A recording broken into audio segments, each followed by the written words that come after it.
Hello Internet, I'm the Disney Brain, and welcome to the end of a war. Before I go any further, I wanted to give a birthday shout out to Tara Rosepetal, one of the more energetic subscribers we have here. Chances are she's already commented on this video, so go throw out some happy birthdays in the comments. And now, back to the results. For a little over 2 weeks, you wonderful subscribers put your hearts and your heads into debating the merits and the pitfalls of both Disney Channel and Nickelodeon. And after reading every single word of the 300 plus comments, the final scores have been tallied, and the results are in. But before we get into who won, I just want to thank all of you who participated and made the first of perhaps more Civilized War videos a huge success. I also wanted to take the time to recognize these subs specifically for delivering what I thought were the best overall arguments. I'll announce which of you earned the most total points a little later on. So, without further ado, the winner of the Disney Channel v Nickelodeon Civilized War is Disney Channel, which probably won't surprise many of you. The score tallies went something like this. During the early comments, Disney Channel was pulling ahead and maintaining a fair distance, even with a couple of Nick supporters rolling in a little later on. But, midway through, Nick was actually closing in on Disney Channel and earned enough points to reduce the deficit to only 10 after about a week. I started thinking, could the upset occur? Even with so many of you confident the result was never in question, turns out that wasn't to be, because the late game belonged almost exclusively to Disney Channel, and they completely pulled away. In the end, the final score was Nickelodeon 156, Disney Channel 189, a 33-point difference. What I found both fascinating and awesome is how many of you supported both networks, and from that stance, gave great arguments as to why each network is wonderful in its own right and where each network falls short. There was no question that Disney Channel had the most overall support in terms of the number of people who argued for them.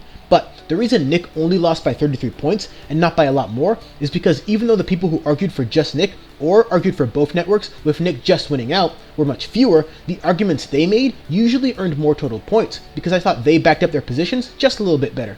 Which means that if the diehard Nick fans and the diehard Disney fans were evenly represented, Nick probably would have won. Now, that might also have something to do with my potentially imperfect scoring system, but hey, I did the best I could with that. In any case, the war is over, and Disney Channel has won the day. Most of the best arguments for Disney focused on how memorable or well-developed the characters are, and how so many of their shows can teach you much more than the zanier ways of Nickelodeon. The best Nick arguments revolved around the 90s and how great the animated shows are, and I really appreciated the comment that argued for the merits of Degrassi, which definitely counts, since it was a staple of Teen Nick for a while, but I didn't even think of that show when I was making the debate video, so really great job with that. And since Disney Channel won, the subscriber that earned the most total points will get to handpick the next DCOM review, and the sub points winner is Anime Lover 039, who argued exceptionally well for both channels and earned 14 points total. You can either message me or I'll message you privately through YouTube so that the DCOM review you pick is a surprise for everyone else. That's pretty much it, but while I have you all here, I figured I'd throw in some channel news/updates that you might be interested in. My 100th video is coming up relatively soon. I think with this video I'll be on 89, but I'll double check of course. And that video will be the High School Musical review that so many of you have been waiting for. In other DCOM related news, as cool as it would be, I don't actually plan to review every single DCOM ever created.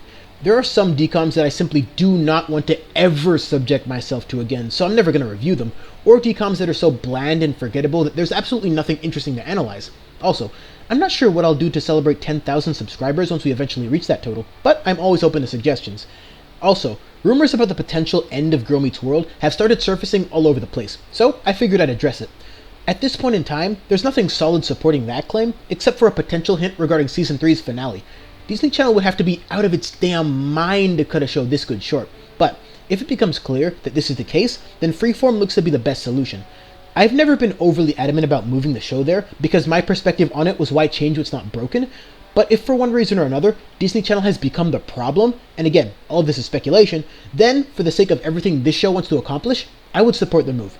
But if there is any truth to this, I would urge Disney to tread very lightly, because a similar thing happened to Nick with The Legend of Korra, which also, not coincidentally, wanted to be a more mature show, and in the aftermath of that, Nick has now become this.